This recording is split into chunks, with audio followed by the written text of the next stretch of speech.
समाजातील प्रत्येक घटना थेट आपल्यापर्यंत पोहोचवणारे आपलं हक्काचं न्यूज चॅनल क्रांती सूर्य न्यूज. संपादक शशिकांत राजवंत.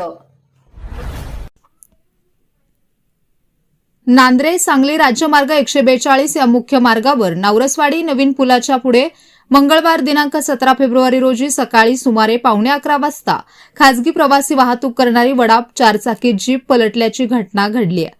चालकाच्या बाजूचा दरवाजा अचानक निघाल्याने वाहनावरील नियंत्रण सुटून अपघात झाला. घटनास्थळावरून मिळालेल्या माहितीनुसार जीप क्रमांक MHK 0513 सकाळी 11:15 वाजण्याच्या सुमारास नांद्रेहून सांगलीकडे जात होती. नवरसवाडी नवीन पुलानंतरच्या वळणावर चालक साईडचा दरवाजा निघाल्याने चालकाचे संतुलन बिघडले आणि जीप रस्त्यालगत असलेल्या शेतात पलटी झाली. या अपघातात वाहनाचे मोठे नुकसान झाले असून या वाहनातून एकूण 13 प्रवासी प्रवास करत होते. त्यापैकी 9 जण जखमी झाले असून 4 जणांना किरकोळ दुखापत झाली आहे. घटनेची माहिती मिळताच नांद्रे प्राथमिक आरोग्य केंद्राच्या वैद्यकीय अधिकारी डॉक्टर असीमा मित्रा यांनी तात्काळ रुग्णवाहिका घटनास्थळी पाठवली. रुग्णवाहिका चालक तौहीद मुल्ला यांनी जखमींना त्वरित सांगली सिव्हिल हॉस्पिटल येथे दाखल केले.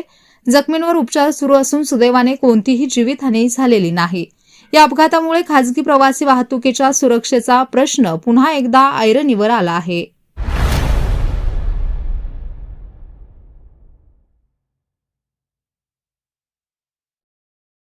क्रांती सूर्य न्यूज. संपादक शशिकांत राजवंत. सबस्क्राईब करा,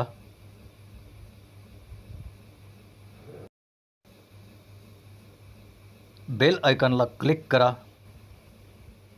आणि लाईक करायला विसरू नका.